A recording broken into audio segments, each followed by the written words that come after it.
السلام عليكم ورحمة الله.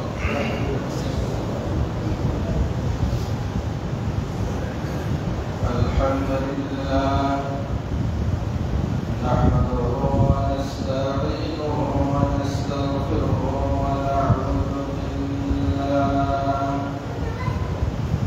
ونعوذ بالله من شرور أنفسنا ومن سيئات أعمالنا.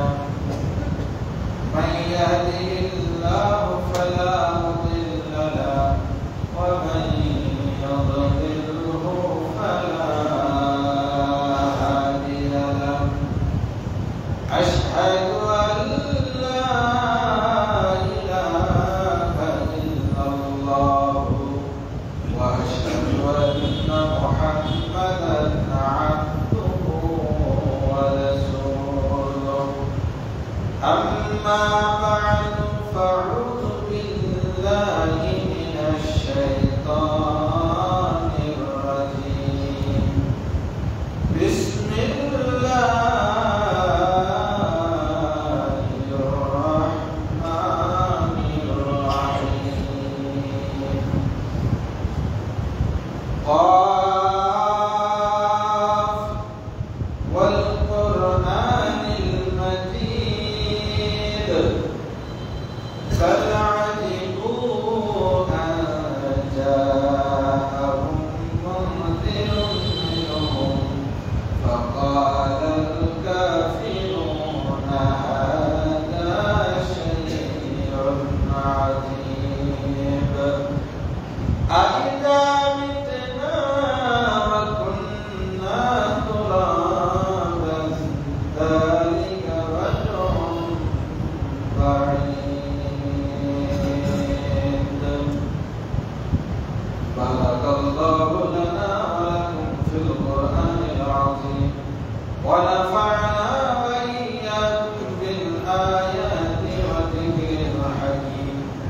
إنه تعالى جواد كريم مالك بل رؤوف رحيم.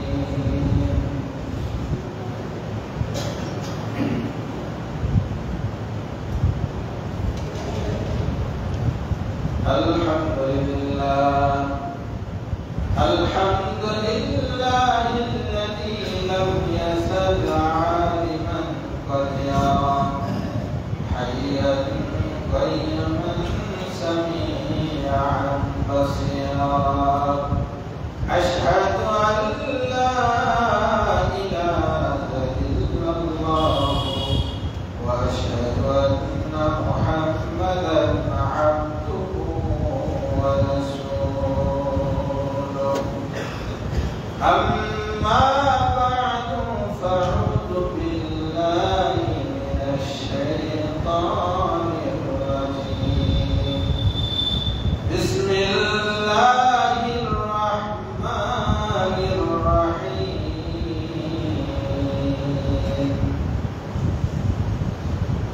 ومن آياته أن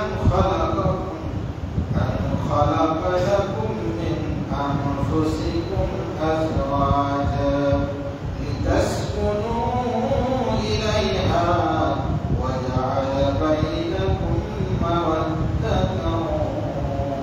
ورحمة. যাবতীয় প্রশংসা মহান আল্লাহ সুবহানাহু ওয়া তাআলার আলিশান দরবারে নিবেদন করছি যে আল্লাহ সুবহানাহু ওয়া তাআলা আমাদেরকে সালাতুল জুমা আদায়ের লক্ষ্যে অত্র বাইতুল ফালাহ জামে মসজিদে জামায়াত হওয়ার তৌফিক দান করেছেন। সকলে সেই মহান মাহবুবের শুকরিয়া আদায় করি। সকলে পড়ি আলহামদুলিল্লাহ। দরুদ পেশ করছি তার প্রেরিত মহামানব বিশ্ব মানবতার মুক্তির দিশারি বিশ্বনবী নবী মুহাম্মদুর রাসূলুল্লাহ সাল্লাল্লাহু তাআলা আলাইহি ওয়াসাল্লামের প্রতি সম্মানিত মুসলিমগণ। কালামে হাকিমের সূরা আর-রুমের 21 নম্বর আয়াতে কারিমা থেকে তেলাওয়াত করেছি। এই আয়াত থেকে আলোচনা হবে ইনশাআল্লাহ। আজকের ধারাবাহিক আলোচনার প্রথম পর্ব আলোচনা করব সন্তান প্রতিপালন প্রসঙ্গে।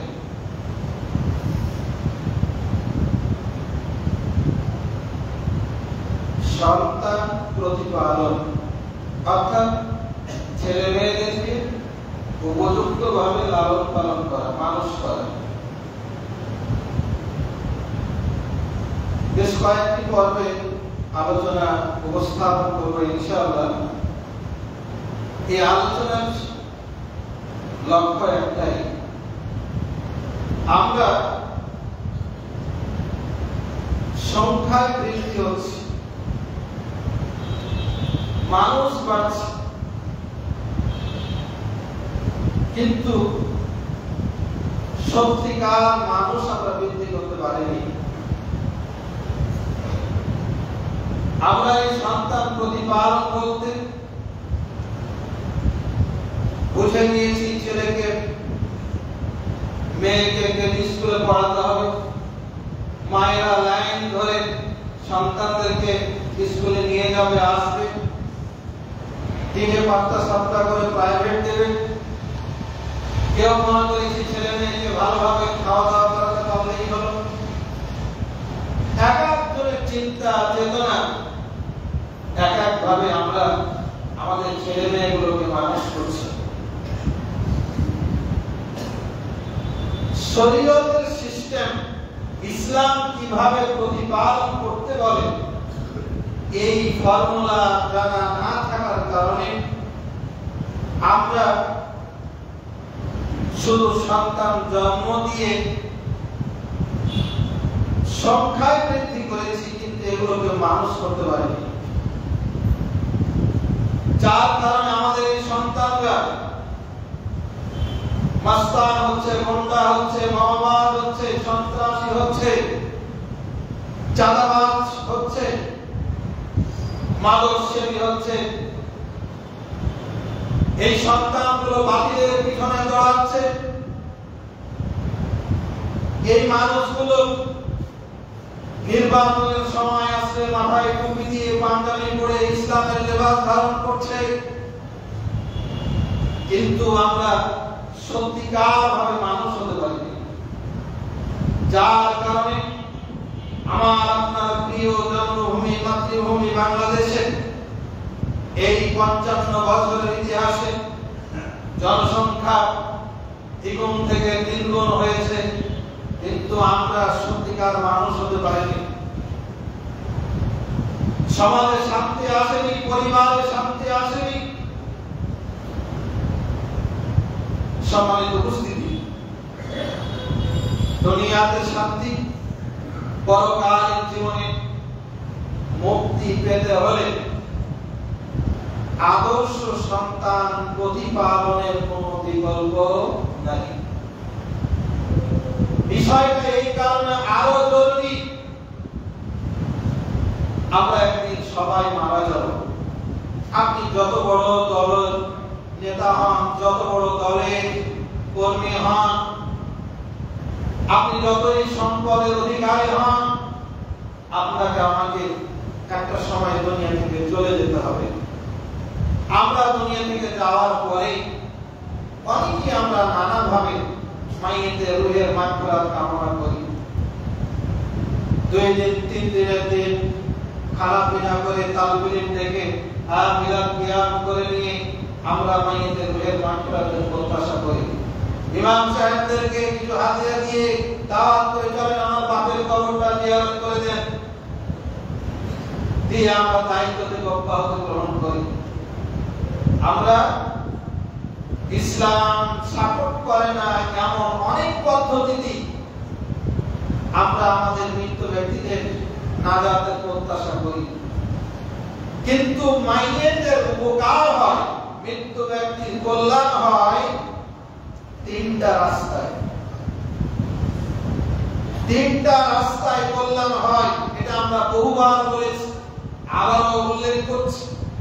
সহিহ মুসলিমের 4115 নম্বর হাদিস, আবু হুরায়রা রাদিয়াল্লাহু তাআলা আনহু হাদিস বর্ণনা করে বলেন, ইদা মাতাল ইনসানু ইনকাতা আনহু আমালুহু ইল্লা মিন তালাত। মানুষ যখন মৃত্যুবরণ করবে তখন তার সব আমল বন্ধ হয়ে যাবে, আমল করার আর কোনো শক্তি থাকবে না। তবে তিনটা কাজ, তিনটা আমল জারি থাকবে। মরার পরেও তিনটা খাত থেকে নেকি অর্জন করতে পারবে মানুষ। এক, ইল্লা মিন সাদাকাতিন জারিয়াতিন, সাদকায়ে জারিয়া, অর্থাৎ মৃত ব্যক্তি যদি তার জীবদ্দশায় কিছু দান করে দিয়ে থাকে অথবা তার মৃত্যুর পরে তার পক্ষ থেকে কেউ দান করে, এই দানের সওয়াব লাভ করবে। দুই, আও ইলমিন ইনতাফা বিহি, এমন ইলম যে ইলমের দ্বারা উপকার লাভ করা যায়। আমরা এই ইলমের বর্ণনা কত জমায় দিয়েছি মাশাআল্লাহ, উপকারী জ্ঞান। আর তিন নম্বর হলো আও ওয়ালাদিন সালিহিন ইয়াদউ লাহ, নেক সন্তান, যেই সন্তান তার জন্য দোয়া করবে।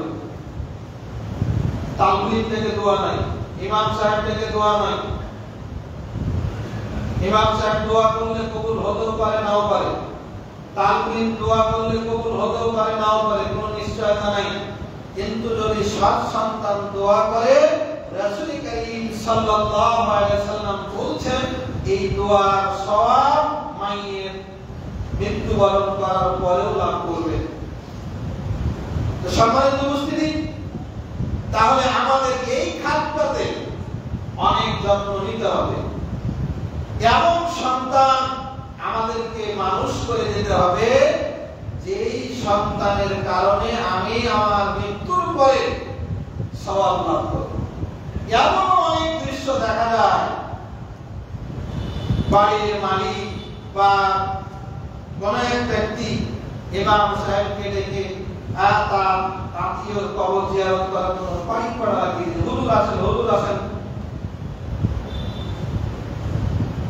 অথচ দেখা যাচ্ছে যার জন্য যার কবর জিয়ারত করতে নিয়ে যাওয়া হচ্ছে তার সন্তান বেনামাজি, নামাজ পড়ে না, মসজিদে আসে না, তার সরকার নেই, দাড়ি নেই, টুপি নেই, লেবাস ঠিক নেই, পোশাক ঠিক নেই, মসজিদের ধারে পাশে নাই, ইসলামের ধারে কাছে নাই, ইমাম সাহেব নিয়ে পড়া করি। সম্মানিত উপস্থিতি, মৃত্যুর পরের এই খাতটাকে অবশ্যই অবশ্যই আপনাকে আমাকে যথাযথ নিয়মে যদি আমরা প্রতিপালন করে যাই, তাহলে আমাদের এই ফলাফল আমরা অনন্তকাল মৃত্যুর পরেও লাভ করব ইনশাআল্লাহ। এই আদর্শ সন্তান প্রতিপালনের প্রথম পদক্ষেপ যেটা, প্রথম করণীয় যেটা, সেটা হলো বৈধভাবে বিবাহ করা। কারণ অবৈধ পন্থায় বিবাহ ছাড়াই সন্তান জন্মদান, এর যে কোনো একটা হলে এটা তারা, অর্থাৎ বিয়েটাই ঠিক হয়নি অথবা বিয়ে ছাড়াই সন্তান জন্ম দিয়েছে কেউ, এই ত্রুটিপূর্ণ বিবাহ অথবা বিবাহহীন সন্তান জন্মদানের মাধ্যমে যেই সন্তান হয় সেই সন্তান কোনদিন ওয়ালাদে সালেহ হতে পারে না। আর এমন সন্তান রেখে গেলে সেই সন্তানের তারা কোনো উপকার লাভ করা যাবে না, বরং কিয়ামতের দিন এই সন্তানদের দ্বারা জাহান্নামে যাওয়ার কারণ হয়ে যেতে পারে। সম্মানিত উপস্থিতি, এই বিবাহ যদি সঠিক না হয় তাহলে সন্তান প্রতিপালনের যেটা প্রাথমিক পদক্ষেপ সেটাই ব্যাহত হয়ে যায়। এজন্য সন্তান প্রতিপালনে, সন্তানের দ্বারা দুনিয়া এবং আখিরাতে উপকার লাভের জন্য প্রথমত করণীয় যেটি, সেটা হলো বিবাহটা শুদ্ধ হতে হবে।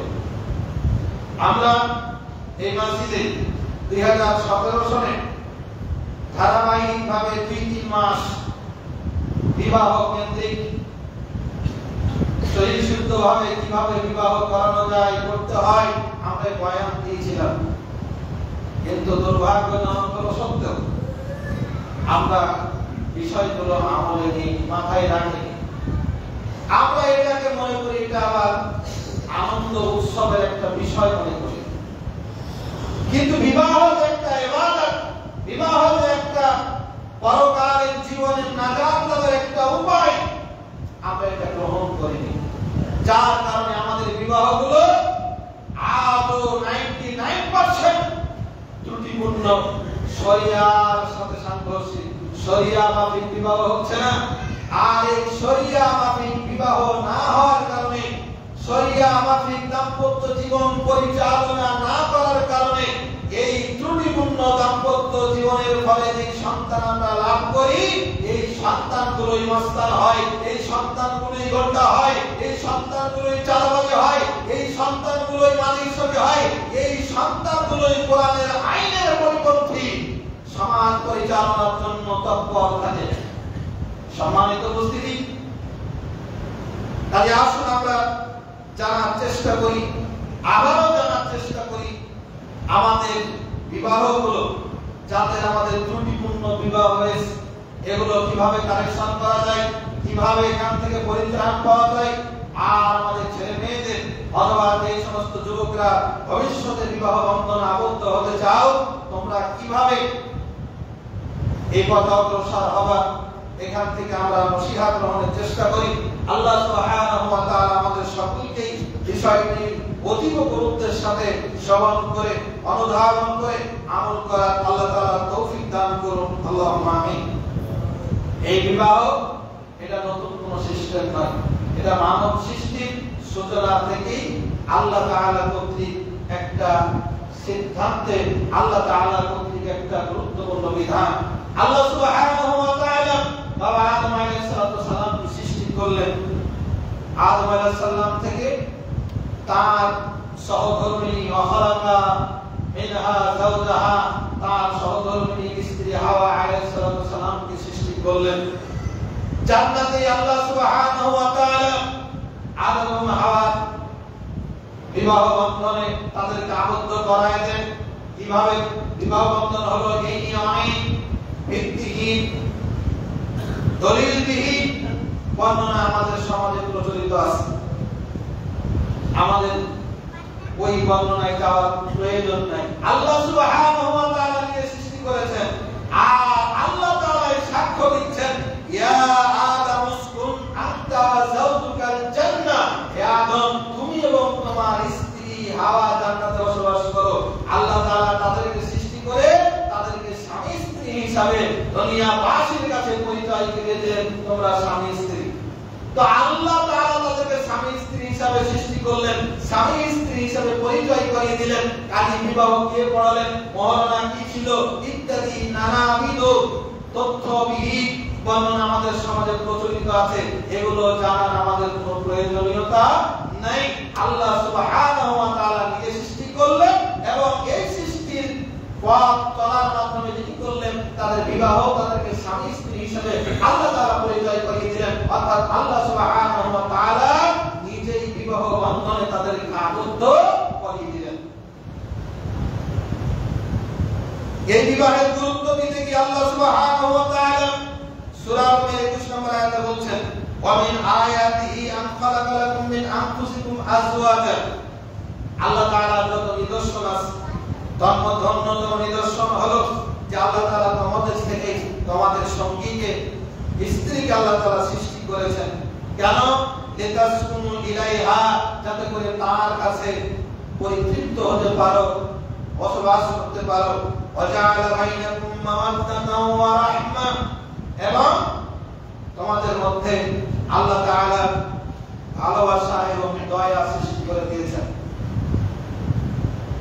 তাহলে প্রকৃত সুখ পেতে হলে, প্রকৃত শান্তি পেতে হলে এবং এই সুখের জায়গা থেকে সন্তান প্রাপ্ত হতে হলে সঠিক নিয়মে বিবাহ বন্ধনে আবদ্ধ হওয়ার কোনো বিকল্প নাই। বিবাহ যদি ত্রুটিপূর্ণ হয় অথবা বিবাহ বহির্ভূত যদি লিপ্ততার কেউ করে, এখানে শান্তি আসতে পারে না, অশান্তি লেগেই থাকবে ওই সংসারে। সম্মানিত উপস্থিতি, সূরা নূরের 32 নম্বর আয়াতে আল্লাহ সুবহানাহু ওয়া তাআলা বলছেন, ওয়ানকিহুল আয়াতা মিনকুম ওয়াস-সালিহিনা মিন ইবাদিকুম ওয়া ইমাইকুম ইয়াকুনু ফুকারা ইউগনিহিমুল্লাহু মিন ফাদলি আল্লাহু ওয়াসিউন আলিম। তোমাদের মধ্যে যাদের বিবাহ হয়নি, এই বিবাহহীনদের তোমরা বিবাহের ব্যবস্থা করো, এবং তোমাদের যে সমস্ত দাস-দাসী আছে তাদেরও বিবাহের ব্যবস্থা করো। ইয়াকুনু ফুকারা, যদি তারা এই বিবাহহীন নারী পুরুষগুলো যদি দরিদ্র হয় বিবাহের বরকতে, ইউগনিহিমুল্লাহু মিন ফাদলি, আল্লাহ তাআলা তার নিজ অনুগ্রহে তাদেরকে স্বাবলম্বী করে দেবেন। আমরা বলি বিবাহ করবি খালি নিজের পায়ে দাঁড়া, এই নিজের পায়ে দাঁড়ানোর জন্য বছরের পর বছর পার করে দেয়, বিবাহ শাদী হয় না। অথচ আল্লাহ সুবহানাহু ওয়া তাআলা বলেন, যদি তারা দরিদ্র হয়, ইউগনিহিমুল্লাহু মিন ফাদলি, আল্লাহ তাআলা তার নিজ অনুগ্রহে তাদেরকে ধনী করে দেবেন, তাদেরকে স্বাবলম্বী করে দেবেন। আল্লাহু ওয়াসিউন আলিম, কারণ আল্লাহ তাআলা হচ্ছেন মহা প্রশস্ত, মহা জ্ঞানী। আল্লাহ রাসূল সাল্লাল্লাহু আলাইহি সাল্লাম সহিহ বুখারীর 5065 নম্বর হাদিসের মধ্যে বলেন, ইয়া মা'শারাশ শাবাব মান ইসতাতা মিনকুমুল বা'আত ফালিয়াতাযাওয়াজ। হে যুব সম্প্রদায়, তোমাদের মধ্যে যাদের বা'আত আছে, সামর্থ্য আছে, শারীরিক এবং আর্থিক সামর্থ্য যাদের আছে, ফালিয়াতাযাওয়াজ, সে যেন তাড়াতাড়ি বিয়ে করে নেয়। ওয়া মান লাম ইয়াস্তাতি ফা'আলাইহি বিস-সাওম, যদি কারো সামর্থ্য না থাকে তাহলে সে যেন সিয়াম পালন করে। ফাইন্নাহু লাহু ওয়াজা, কারণ এই সিয়াম তার জৈবিক চাহিদাকে নিয়ন্ত্রণ করবে। এখান থেকে আমরা বিবাহের গুরুত্ব বুঝতে পারি। বিবাহ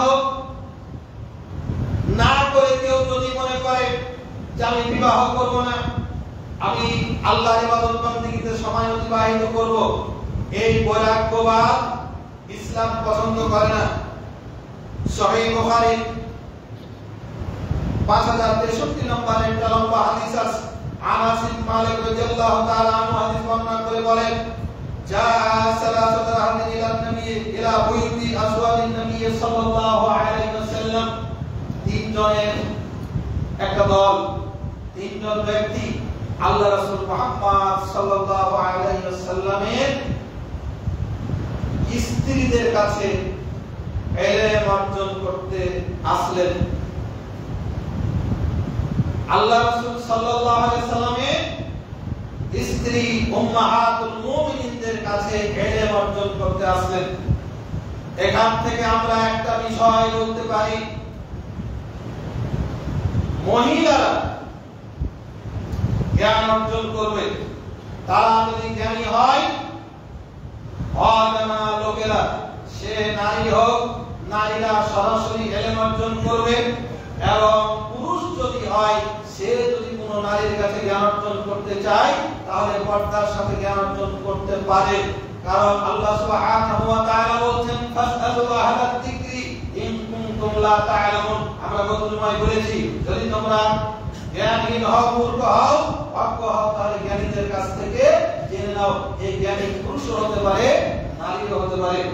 কিন্তু তথাকথিত আমাদের সমাজে এই যে মহিলা মাহফিলের নামে যে প্রচলন আছে, কোরআন হাদিসের ন্যূনতম কোনো ইলম নেই, ন্যূনতম কোনো ধারণা নেই, চটি কিছু বই নিয়ে মানুষের আবেগকে কাজে লাগিয়ে, বিশেষ করে মৃতবাদের আবেগকে কাজে লাগিয়ে সেখানে গিয়ে কি করে, মহিলা মাহফিল করে।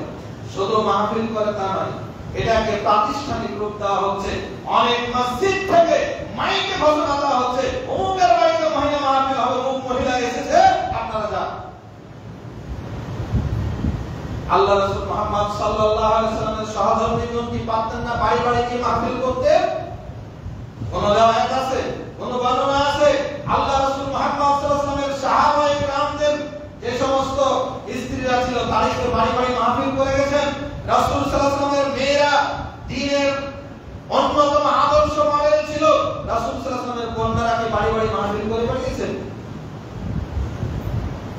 সুতরাং হ্যাঁ, মহিলা অঙ্গনে কথা বলতে পারে যদি সে জ্ঞানী হয়, কিন্তু জ্ঞানহীন অবস্থায় ধারণা প্রসূত ভাবে মানুষের আবেগকে কাজে লাগিয়ে ভিত্তিহীন কথা, শরিয়া বিরোধী কথা, বিদআতি আচরণ এগুলো প্রচার ইসলাম সাপোর্ট করে না।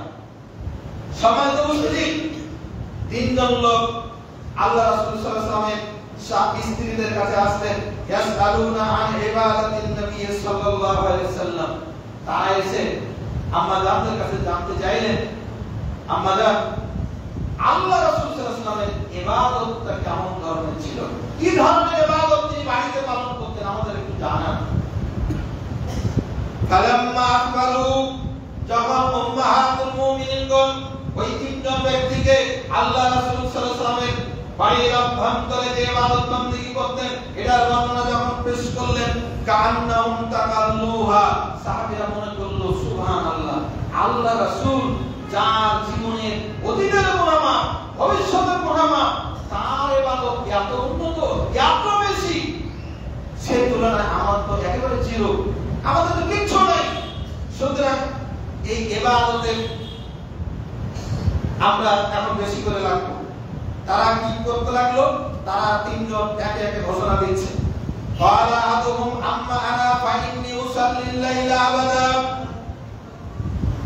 শুনে রাখো, আমি ঘোষণা দিচ্ছি, আমি আজ থেকে সারা রাত ইবাদত করব, সালাত আদায় করব, রাতে কখনোই ঘুমাবো না। ওয়াকালা আল-আখার আনা আসুমু দাহরা ওয়ালা আফতার, আমি সারা বছর রোজা রাখবো, আমি কখনো রোজা ছাড়বো না। ওয়াকালা আখার, অপরজন বলল, আনা আতাজিলুন নিসা ফালা তাযাওয়াজু আবাদা, আমি নারীদের ধারে কাছেও যাব না, বিয়ে শাদী কখনো করব না, কারণ বিয়ে হলে সংসার হবে, সংসারের জন্য কাটাকাটি করতে হবে, ইবাদত করতে বিঘ্ন ঘটবে, সুতরাং আমি বিয়েই করব না। কথাগুলো আল্লাহ রাসূল সাল্লাল্লাহু আলাইহি ওয়াসাল্লামের কানে পৌঁছলো। ফাজা রাসূলুল্লাহ সাল্লাল্লাহু আলাইহি ওয়াসাল্লাম, আল্লাহ রাসূল সাল্লাল্লাহু আলাইহি ওয়াসাল্লাম তাদের কাছে আসলেন। ফাকালা আনতুমুল লাযীনা কুনতুম কাযা ওয়া কাযা, এই তোমরা কি সেই তিনজন লোক যারা তিনটি কাজের জন্য তোমরা শপথ করেছো, ঘোষণা দিয়েছো, এই কথা বলেছো? আল্লাহ রাসূল সাল্লাল্লাহু আলাইহি ওয়াসাল্লাম বললেন, আমা ওয়াল্লাহি ইন্নী লা আখশাকুম লিল্লাহি ওয়া আতকাকুম লাহ, তোমরা আসলে রাখো, আমি কিন্তু তোমাদের চাইতে আল্লাহকে বেশি ভালোবাসি এবং আমি বেশি তোমাদের চাইতে মুত্তাকি।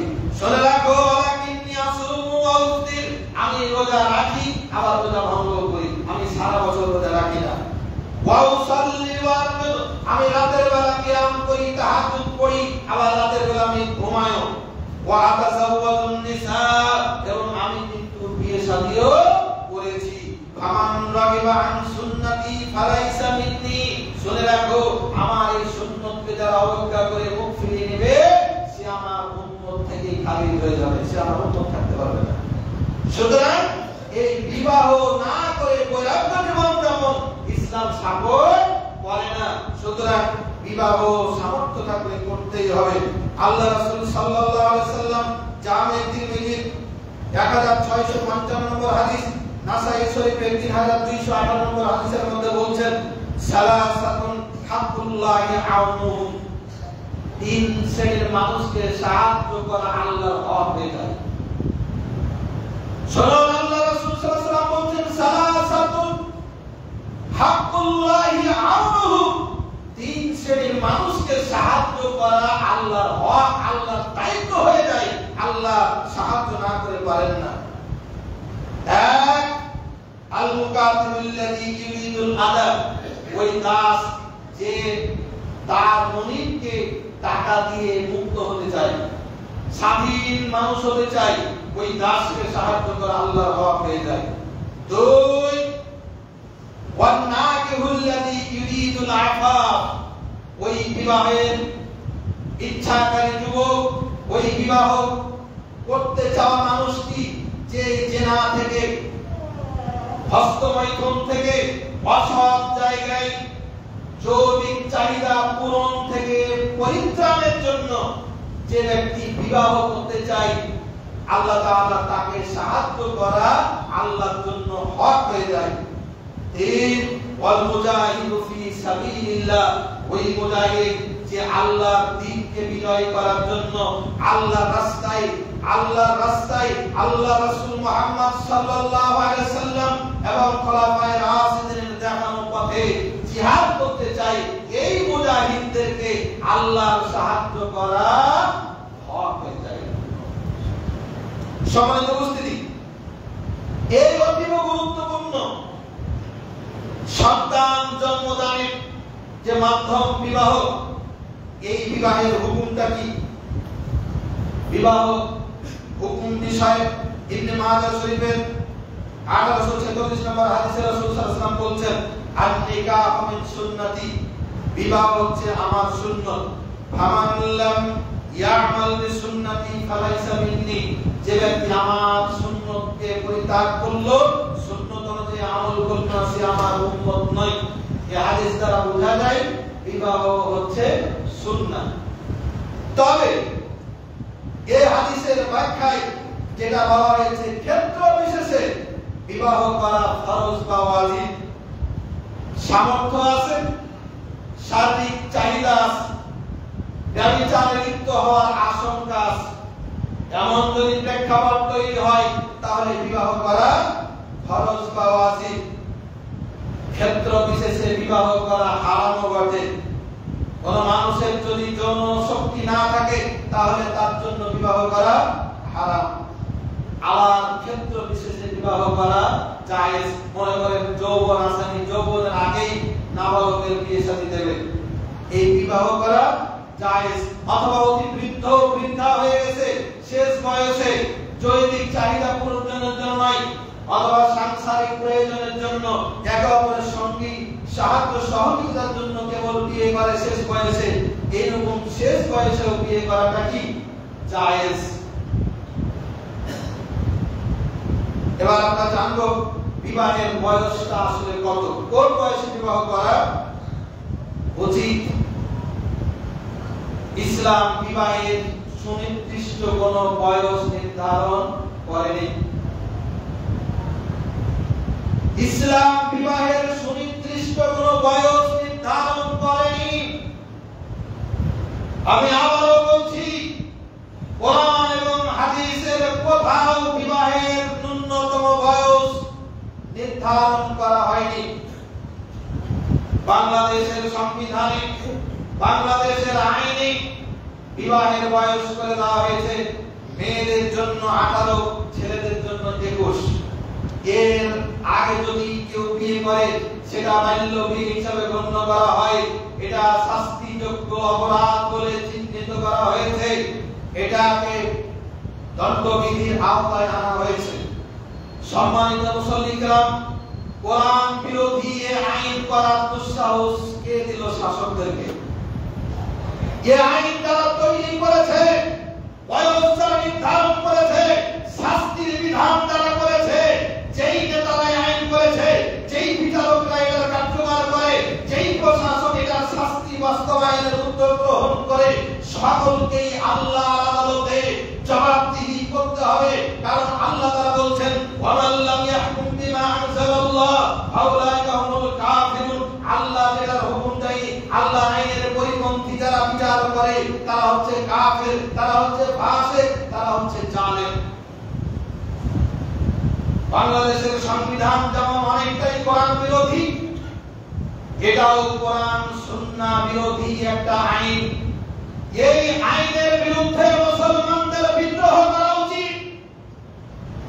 যদি আমরা এই আইনের বিরুদ্ধে রায় দিতে না পারি, যারা এই আইনকে পালন করতে চাই, ওই আইনের ওই সমস্ত নেতাদেরকেই যদি আবার ক্ষমতায় আমরা পাঠাই, আল্লাহর আদালতে আপনাকে আমাকেও জবাবদিহি করতে হবে। সুতরাং শুধু এটা নয়, বাংলাদেশের যত আইন আছে কোরআন বিরোধী, এই কোরআন বিরোধী আইনকে উৎখাতের জন্য, খিলাফত প্রতিষ্ঠা, দ্বীন কায়েম, আল্লাহর জমিনে কোরআন এবং সুন্নাহ আইনকে বুলন্দ করা প্রত্যেকটা মুসলমানের জন্য শুধু জায়েজ নয়, ফরজ আইন।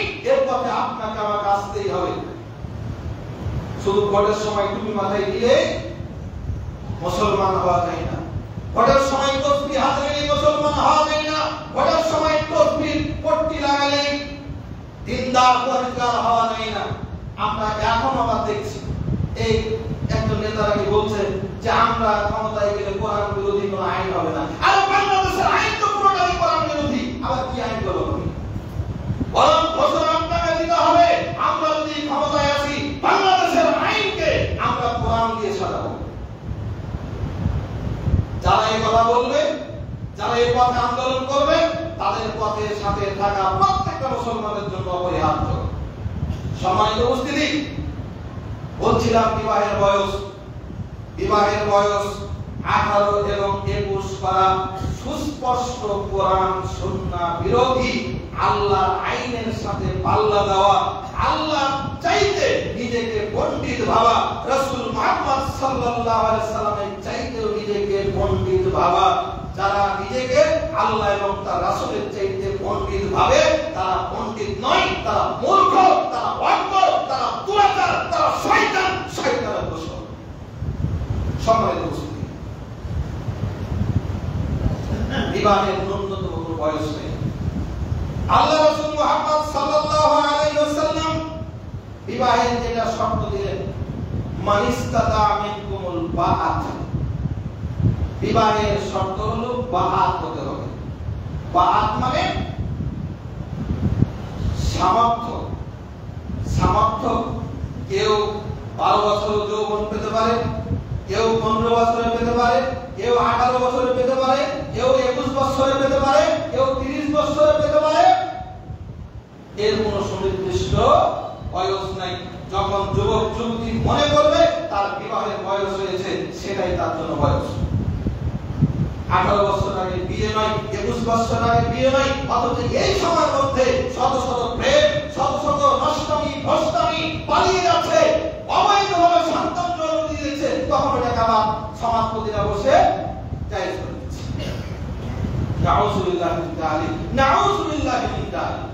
আল্লাহ রাসূল মুহাম্মদ সাল্লাল্লাহু আলাইহি ওয়াসাল্লাম 11টি বিয়ে করেছেন।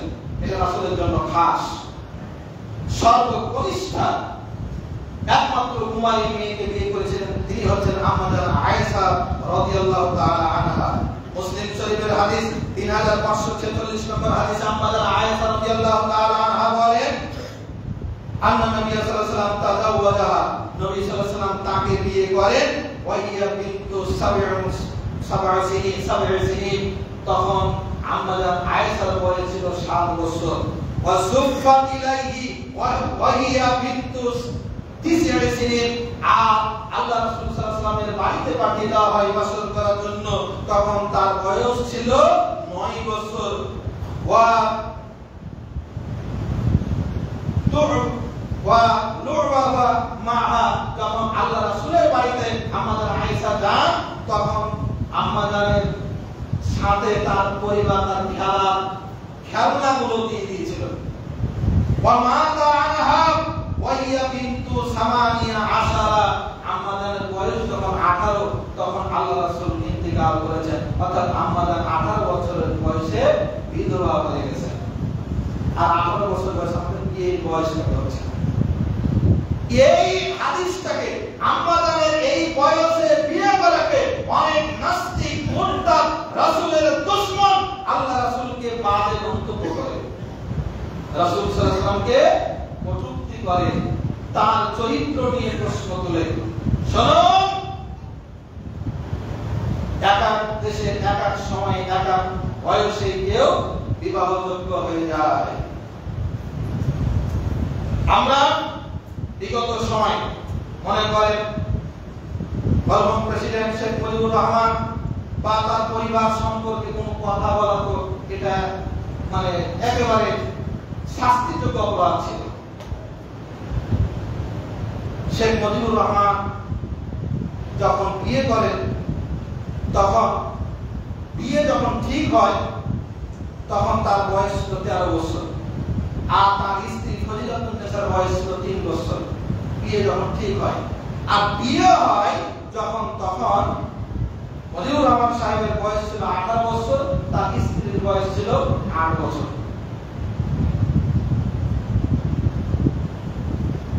আমাদের অনেকের পিতা মাতা, দাদা দাদির বয়স যদি বিয়ের হিস্ট্রি যদি দেখেন, দেখবেন অল্প বয়সে কি হয়েছে তাদের। সুতরাং বিবাহের এই ন্যূনতম বয়স শরীয়ত নির্ধারণ করেনি। এটা শারীরিক সক্ষমতা, পারিবারিক চাহিদা এটা নির্ধারণ করবে। যদি বিবাহের যোগ্য বয়স হয়ে যায় তখনই বিয়ের ব্যবস্থা করতে হবে। এটাই হলো কোরআন সুন্নাহর সুস্পষ্ট নীতিমালা।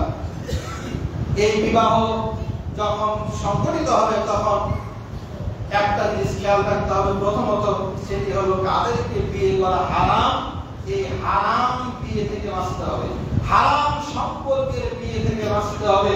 কারণ আমরা যদি বিয়ে করি হারাম, যাকে বিয়ে করা হারাম তাকেই যদি বিয়ে করি, তাহলে এই মুহাররমাতকে বিয়ে করার কারণে এখান থেকে কোনো বৈধ সন্তান লাভ করা যায় না, এখান থেকে কোনো ওয়ালাদে সালেহ নেক সন্তান পয়দা সম্ভব নয়। সুতরাং আজকের আলোচনা শেষ করার পূর্বে সংক্ষিপ্তভাবে যাদেরকে বিয়ে করা হারাম এই গণনাটা আমি উপস্থাপন করছি। সূরা নিসা 23 নম্বর আয়াতে আল্লাহ সুবহানাহু ওয়া তাআলা বলেন, হুররিমাত আলাইকুম উম্মাহাতুকুম ওয়া বানাতুকুম ওয়া আখাওয়াতুকুম ওয়া আম্মাতুকুম ইলা আখির আয়াত। এই আয়াতের মধ্যে আল্লাহ সুবহানাহু ওয়া তাআলা যাদেরকে বিবাহ হারাম বলে ঘোষণা দিয়েছেন সেটি হলো, এক নম্বর হলো নিজের মাকে বিয়ে করা হারাম, মায়ের সাথে সৎ মাকেও বিয়ে করা হারাম, মায়ের সাথে নানীকেও বিয়ে করা হারাম, দাদিকেও বিয়ে করা হারাম। এইভাবে উপর দিকে যত যাবে এদেরকে বিয়ে করা হারাম। নিজের কন্যাকে বিয়ে করা হারাম, নাতনিকে বিয়ে করা হারাম, পুতিনকে বিয়ে করা হারাম। এইভাবে যত অধস্তন নারী হবে বিয়ে করা হারাম। 4, নিজের বোনকে বিয়ে করা হারাম, ওই মাতৃও বোনকে বিয়ে করা হারাম, ওই পিতৃও বোনকে বিয়ে করা হারাম। ওই পিতৃ মানে বাপ দুটা মা একটা, ওই মাতৃও মানে মা দুটা বাপ একটা, এমন যেগুলো বোন এগুলোকে বিয়ে করা হারাম। 5, ফুফুকে বিয়ে করা হারাম। 6, খালাকে বিয়ে করা হারাম। 7, ভাতিজিকে বিয়ে করা হারাম, ভাতিজির বেটিকে বিয়ে করা হারাম। 8, ভাগ্নিকে বিয়ে করা হারাম, ভাগ্নির কন্যাকে অর্থাৎ বোনের মেয়েকে বিয়ে করা হারাম। 9, নিজের শাশুড়িকে বিয়ে করা হারাম, দাদা শাশুড়ি নানা শাশুড়িকে বিয়ে করা হারাম। 10, স্ত্রীর পূর্বের স্বামীর কন্যাকে বিয়ে করা হারাম। স্ত্রীর কন্যা অর্থাৎ যাকে বিয়ে করলেন তার আগের তরফের একটা মেয়ে আছে, স্ত্রীর কন্যাকে বিয়ে করা হারাম। তবে যদি বিবাহ করার পরে এই স্ত্রীর সঙ্গে মিলন হওয়ার পরেই তালাক হয়ে যায়, অথবা স্বামী স্ত্রী মিলন হওয়ার পূর্বে যদি স্ত্রী মারা যায়, তাহলে ওই স্ত্রীর আগের তরফের মেয়েকে বিয়ে করা জায়েজ। অর্থাৎ সহবাস হয়ে গেলে নিজের স্ত্রীর পূর্ব স্বামীর কন্যাকে বিয়ে করা হারাম। 11 নম্বর, নিজের পুত্র বধূকে বিয়ে করা হারাম, নাতির স্ত্রী পোতার স্ত্রীকে বিয়ে করা হারাম। 12 নম্বর, দুধ মাকে বিয়ে করা হারাম, দুধ বোনকে বিয়ে করা হারাম। নিজের বংশীয় রক্ত সম্পর্কীয় যে কারণে বিয়ে করা হারাম, দুধের সম্পর্কের কারণে ওই সমস্ত নারীদেরকে বিয়ে করা হারাম। 13 নম্বর, দুই বোনকে একসাথে বিয়ে করা হারাম। আনতাজমাউ বাইনাল উখতাইনে, দুই বোনকে একসাথে বিয়ে করা, একটা বোনকে ছেড়ে দিয়ে বা একজন মারা গেলে আরেকটা বোনকে বিয়ে করা বৈধ, কিন্তু দুই বোনকে সতীন করে রাখা ইসলামে সুস্পষ্ট হারাম। এই নজিরও আমাদের সামনে আছে। নাউজুবিল্লাহ মিন যালিক। 14, বিবাহিতা নারীকে বিয়ে করা হারাম। একজনের স্ত্রী হয়ে আছে, তাকে নিয়ে পালিয়ে গিয়ে বিয়ে করে নিল, নাউজুবিল্লাহ মিন যালিক। না, বিবাহিত নারীকেও বিয়ে করা যাবে না। 15 নম্বর, স্ত্রীর খালা বা ফুফুকে একত্রে করা হারাম। অর্থাৎ স্ত্রী আছে তার ফুফুকে বিয়ে করবেন অথবা তার ভাতিজিকে বিয়ে করেন, মানে ফুফু ভাতিজিকে সতীন বানাবেন, এগুলো হারাম। বা খালা বহিন বিটুকে সতীন বানাবেন, এটাও হারাম, ইসলাম হারাম করে দিয়েছে মুসলিম শরীফের 3331 নম্বর হাদিসের মাধ্যমে। 16 নম্বর, মুশরিকা নারীকে বিয়ে করা হারাম। অমুসলিম নারীকে কোন মুসলমান বিয়ে করতে পারবে না। 17 নম্বর, ইদ্যত পালনরতা নারীকে বিয়ে করা হারাম। কোন নারী যদি খোলা তালাক দিয়ে থাকে, স্বামীর কাছ থেকে নিজেকে মুক্ত করে থাকে, তাহলে 1 মাসের পূর্বে এই নারীকে বিয়ে করা হারাম। যদি স্বামী কর্তৃক তালাক হয়, তাহলে 3 মাসের পূর্বে বিয়ে করা হারাম। যদি বিধবা হয়, স্বামী মারা যায়, 4 মাস 10 দিনের আগে বিয়ে করা হারাম। যদি মহিলা গর্ভবতী হয়, গর্ভ খালাসের আগে বিয়ে করা হারাম। অর্থাৎ কোন স্বামী তালাকপ্রাপ্ত বিধবা যদি হয় অথবা গর্ভবতী হয়, স্বামী নাই, এমন যদি হয়, তাহলে এই ইদ্দত পালন করছে, ইদ্দত শেষ হওয়ার আগে বিয়ে করা হারাম। অনেক মাসলা আছে, হুজুর তালাক দেওয়া 3 মাস হয়নি তো বর পক্ষ পাত্রপক্ষ খুব তাড়াহুড়া করছে, বিয়েটা দিয়ে দিতে চাচ্ছিলাম, অনেক প্রশ্ন আসে। আপনার যতই তাড়াহুড়া থাক, যতই প্রয়োজন থাক, বিয়ে করাই টাকা হারাম সময়ের ব্যবধানের কারণে, সেখানে বিয়ে দেওয়া এখানে অবৈধ। 18 নম্বর হলো 3 তালাক প্রাপ্ত স্ত্রীকে হালাল ব্যতীত আবার তালাক দাতা বিয়ে করতে পারবে না। মনে করেন 3 বারে 3 তালাক নিয়ে দিয়েছেন, একসাথে 3 তালাকের ব্যাপারে ভিন্ন মাসালা আছে, আমি এই বিষয়ে আজকে যাচ্ছি না। মনে করেন 3 মাসে 3 তালাক দিয়ে দিয়েছেন, এখন 3 মাসে 3 তালাক দেওয়ার পরেও দেখা যাচ্ছে আবার ওই স্ত্রীকে বিয়ে করে সংসার করে খাচ্ছে। আমাদের সমাজে খাচ্ছে মানুষ, আর সমাজপতিরাই ওই বিধবা তালাকপ্রাপ্ত স্ত্রীকে ঘরে তুলে এনে দিচ্ছে। ফতোয়া দেওয়া হয়েছে, ফতোয়া দেওয়ার পরও কিসের ফতোয়া? ইমামের ফতোয়ার কোনো দাম নেই। 3 মাসে 3 তালাক দেওয়ার পরে যদি ওই স্বামী ওই স্ত্রীকে বিবাহ করতে চায়, তাহলে ওই স্ত্রীর অন্যত্র বিবাহ হতে হবে। অন্যত্র বিবাহ হওয়ার পরে ওই দ্বিতীয় স্বামীর সাথে তার মিলন হতে হবে। দ্বিতীয় স্বামীর সাথে যদি কোনো কারণে পরিবার না হয়, 3 তালাক প্রাপ্ত হওয়ার পরেও যদি ঘরে আসে, তারপরে তাকে বিয়ে করতে হবে। অর্থাৎ এই বৈধ প্রক্রিয়ায় হালাল করা ব্যতীত নিজের তালাক প্রাপ্ত 3 তালাক দেওয়া স্ত্রীকে বিয়ে করতে পারবে না। 19 নম্বর হলো 4 জন স্ত্রী আছে, এই অবস্থায় 5ম বিয়ে করতে পারবে না। অথচ আমাদের দেশে প্রায় দেখা যায় কোন লোক 6টা বিয়ে করেছে, কোন লোক 8টা স্ত্রী বিয়ে করেছে, এটা গর্বের সাথে প্রচার করে, ভাইরাল করে। ঠিক এই সমস্ত সাংবাদিক নামের সাংবাদিক কুলাঙ্গারগুলোকে এরা শরীয়ত বুঝে না, শরীয়ত বিরোধী কাজ করছে, ওকে আবার খুব হাইলাইট করে, আজকে খুব বাহাদুর বীর পুরুষ। 4 স্ত্রীর বর্তমানে 5ম স্ত্রী বিয়ে করা হারাম। এরপরে 20 নম্বর যেটা বিয়ে করা হারাম, সেটা হলো সমলিঙ্গের বিয়ে করা হারাম। অর্থাৎ নারী নারীকে বিয়ে করবে, পুরুষ পুরুষ বিয়ে করবে, অর্থাৎ সমকামী বিয়ে করা সুস্পষ্ট হারাম, ধ্বংসের কারণ। আমরা অত্যন্ত দুঃখের সাথে লক্ষ্য করছি, আমার এই প্রাণপ্রিয় মাতৃভূমি বাংলাদেশে এই সভ্যতাকে প্রাতিষ্ঠানিক রূপ দেওয়ার জন্য নানাবিধ ষড়যন্ত্র, রাষ্ট্রীয় কলা কৌশলী ভাবে এটাকে পাকাপোক্ত করার চেষ্টা চলছে।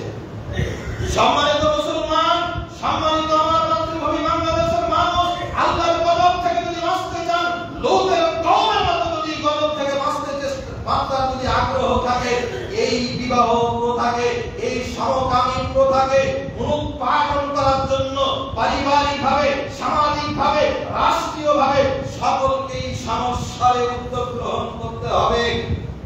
যদি উদ্যোগ গ্রহণ করতে ব্যর্থ হই, এটাকে বাধা দিতে ব্যর্থ হই, আল্লাহর গজবে ধ্বংস হওয়ার জন্য প্রস্তুত থাকতে হবে। সম্মানিত উপস্থিতি, এই যে 20 শ্রেণীর নারীকে বিয়ে করা হারাম বললাম, বিয়ে করার সময় দেখতে হবে বয়স হলো, টাকা আছে, ক্ষমতা আছে, বিয়ে করে নিলাম না। বিয়ে করার আগে যাকে বিয়ে করছেন, যেটাকে পাত্রী হিসেবে নির্ধারণ করছেন, যাকে জামাই হিসেবে নির্ধারণ করছেন, দেখেন সম্পর্কের ভিতরে তার সাথে বিবাহ বন্ধনে আবদ্ধ হতে পারবে কিনা, এটা খেয়াল করেন। অথবা আমরা খেয়াল করি একজনের কাছ থেকে ছেড়ে নিয়ে সাথে সাথে ওই মজলিসে আরেকজনের সাথে আমরা বিয়ে করে দিচ্ছি। এগুলো আমাদের সমাজে দেখা যাচ্ছে। সম্মানিত উপস্থিতি, আদর্শ সন্তান লাভ করতে হলে সন্তানকে যথাযথভাবে প্রতিপালন করতে হবে। সন্তান প্রতিপালনের প্রাক প্রস্তুতি হিসেবে যেটা দরকার, বৈধ নিয়মে বিবাহ হতে হবে।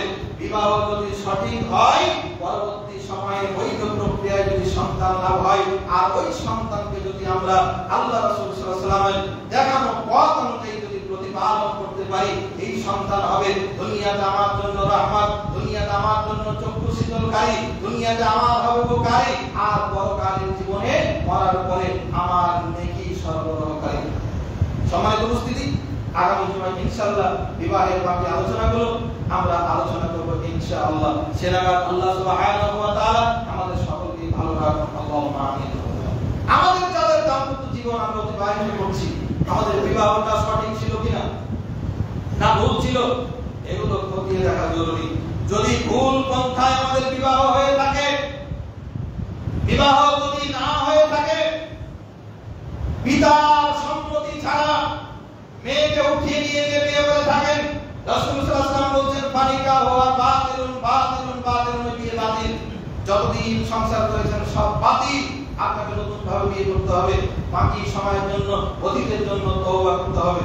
সুতরাং আমাদের বিয়ে যদি এই ধরনের দুর্বলতা থেকে থাকে, কারো স্ত্রীকে নিয়ে গিয়ে বিয়ে করে নিয়েছেন, হিন্দু শেষ হয়নি বিয়ে করে নিয়েছেন, এমন ধরনের যদি বিয়ে করা থাকে, যদি দুই বোনকে বিয়ে করে থাকেন, অথবা ইসলাম মানে না এমন কোন পন্থায় যদি আমাদের বিয়ে হয়ে থাকে, মৃত্যুবরণ করার আগে আল্লাহর গজব থেকে বাঁচার জন্য এই বিয়েটাকে সংশোধন করে নিন। আর যুবকরা যারা বিয়ে করবা, আমাদের ছেলেদের যাদের আমরা ভবিষ্যতে বিয়ে দেব, বিয়ে দেওয়ার আগে অবশ্যই শরিয়া নির্ধারিত নীতিমালা ফলো করে বিয়ে করার চেষ্টা করবা।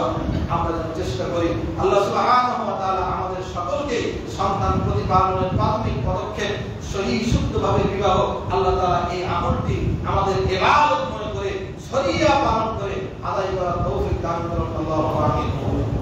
আল্লাহ সুবহানাহু ওয়া তাআলার কাছে দরখাস্ত, রব্বুল আলামিন, আমরা তোমার গুনাহগার বান্দা, শরিয়া না বুঝার কারণে আমরা শুধু মানুষই বাড়িয়েছি, সুমানুষ করতে পারিনি। আল্লাহ এই মানুষগুলোকে তোমার খাস দয়ায়, খাস রহমতে তুমি আমাদেরকে হেদায়েত দান করো। রব্বুল আলামিন, তোমার কাছে দরখাস্ত, আল্লাহ আমাদেরকে এমন মানুষ করো, এমন সন্তান হিসেবে কবুল করো, যাতে করে আমাদের মৃত পিতামাতার জন্য দোয়া করলে আমাদের দোয়া যেন আমাদের মৃত পিতামাতার নাজাতের ওসিলা হয়ে যায়। আল্লাহ আমাদের পিতামাতা যারা মারা গেছেন, কবরবাসী হয়ে গেছেন, আত্মীয়স্বজন মারা গেছেন, আল্লাহ সকলকে তুমি নাজাত দান করো। আল্লাহ সকলকে জান্নাতুল ফেরদাউসের মেহমান বানাও। আল্লাহ তুমি আমাদেরকে কোরআন সুন্নাহ অনুযায়ী জীবন অতিবাহিত করার তৌফিক দান করো, আল্লাহুম্মা আমিন। ربنا آتنا في الدنيا حسنة وفي الآخرة حسنة وقنا عذاب النار ربنا هب لنا من أزواجنا وذريتنا قرة أعين واجعلنا للمتقين إماما। আল্লাহ এই বায়তুল ফালাক মসজিদকে কবুল করো। এখানে যাদের দান আছে, শ্রম আছে, আল্লাহ সবার এই দান এবং শ্রমকে নাজাতের জারিয়া বানিয়ে দাও। খাস করে আজকে যারা দান করেছেন, কোটায় কখনো দান করবেন, সবার দানকে কবুল করো। আল্লাহ তোমার একজন বান্দা নাম কবুল রেখে আল্লাহ 200 টাকা দান করেছেন, আল্লাহ তার এই দানকে কবুল করো। আল্লাহুম্মা আসির মালাহু ওয়া ওয়ালাদাহু ওয়া বারিক লাহু ফীমা আতাইতা। রব্বানা তাকাব্বাল মিন্না ইন্নাকা আনতাস সামিউল আলিম ওয়া তুব আলাইনা ইন্নাকা আনতাত তাওয়াবুর রাহিম। সুবহান রাব্বিকা রাব্বিল ইজ্জাতি আম্মা ইয়াসিফুন ওয়া সালাmun আলাল মুরসালিন ওয়ালহামদুলিল্লাহি রাব্বিল আলামিন।